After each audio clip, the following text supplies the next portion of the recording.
Hello guys, ngayon ay magmamarinate tayo ng manok. Isang buong manok ito guys at nilinisan ko na ito, hindi ko na pinakita.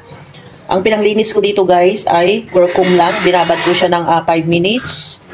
Ngayon ay magmamarinate na tayo. Maglalagay tayo ng toyo. Kahit anong klaseng toyo guys. At syempre ito yung ating gagamitin.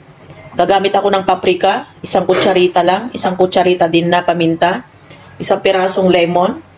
Ito yung luya ko, yung bawang at saka yung sibuyas. Balikud-kud yan guys, ang ginawa ko lahat yan.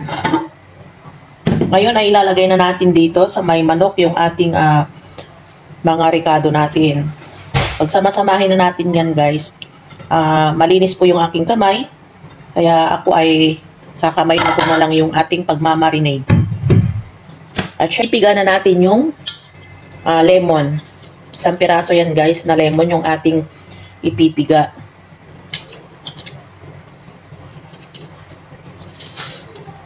Ayan. Mamarinate natin siya. Hindi ako gumamit ng gloves guys kasi malinis naman yung aking kamay. Siyempre, pag mag-ayos tayo ng pagkain ay lilinisan natin yung ating kamay. Maghuhugas tayo ng maayos. Saka natin kamay-kamayin yung ating iluluto. Ngayon guys ay natapos na natin i-marinate yung ating manok ay ibabad natin siya ng kahit mga 15 to 30 minutes lang guys. Saka natin umpisahan na iluto. And ganyan lang kasimple yung aking pag-marinate. Wala na akong nilagay na asin or nasa inyo guys kung maglalagay kayo ng bechin. Ako hindi ako naglagay. Basta toyo lang yung aking nilagay. Nakalimutan ko yung asukal guys. Maglalagay tayo ng 2 kutsarita lang.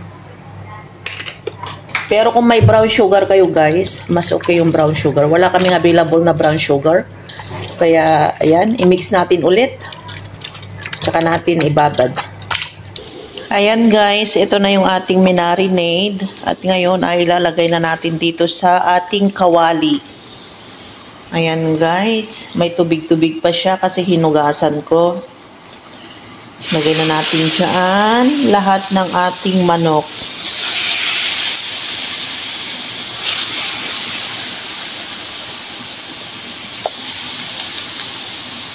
Wala pa akong nilagay na mantika kasi po hindi ko tinanggal yung balat ng aking manok.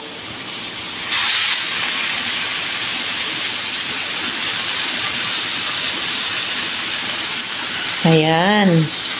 Takpan po natin para maluto. Ayan guys, i-check na natin.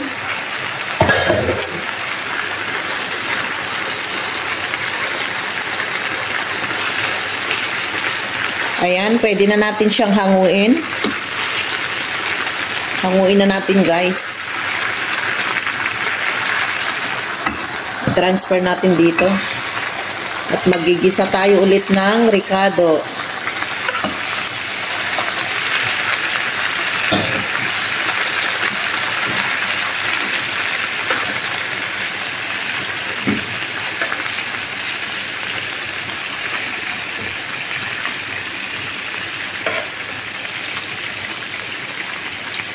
Tingnan nyo guys, so nagmantika siya kasi yung mga balat ng manok. Ayan guys, magigisa na tayo ng sibuyas bawang. Bali, naikarga ko na yung sibuyas. Noona ko yung sibuyas guys kasi yung sibuyas ay mas matagal maluto para sa akin. Sunod na natin yung bawang.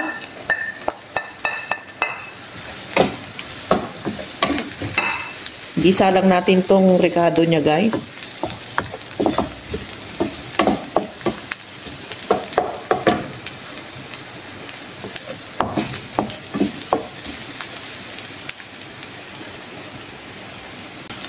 Ayan guys, ilagay na natin ito yung sauce nung ating marinade. Ilagay na natin.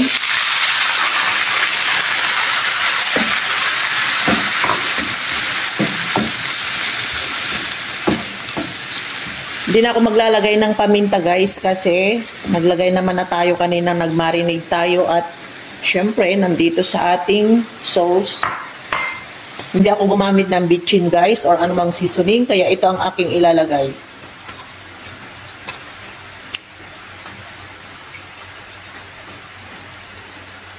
Ayan.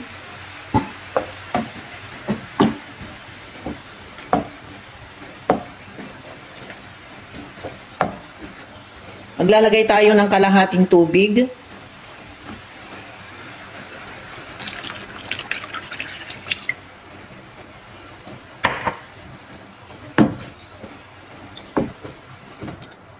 Timplahan natin guys kung tama yung timpla, kung matabang, magdagdag tayo ng anong ilalagay natin, patis, asin.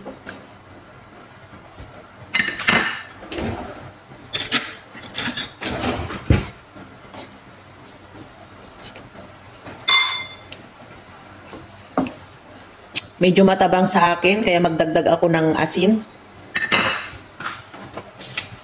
Konti lang.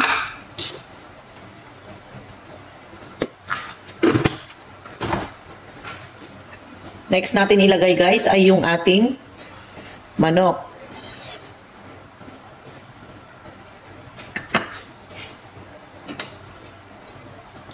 Ito yung ating manok guys. Yung ibang sabaw niya guys nandito. Buhos natin lahat dyan. Ayan.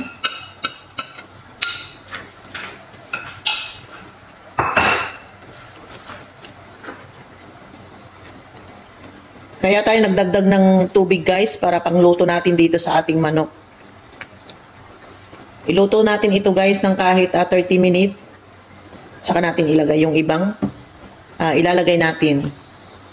Ayan, takpan natin at balikan. Ayan guys, pwede na natin ilagay yung ating bell pepper. Yellow at saka green lang guys ang ilalagay ko kasi ito lang yung available.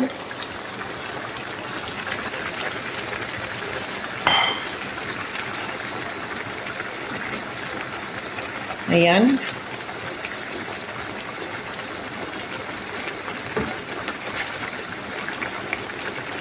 Wala po akong flour. Wala po akong available na flour, kaya ito po ang aking ilalagay, Skyflex. Ibuhos lang natin.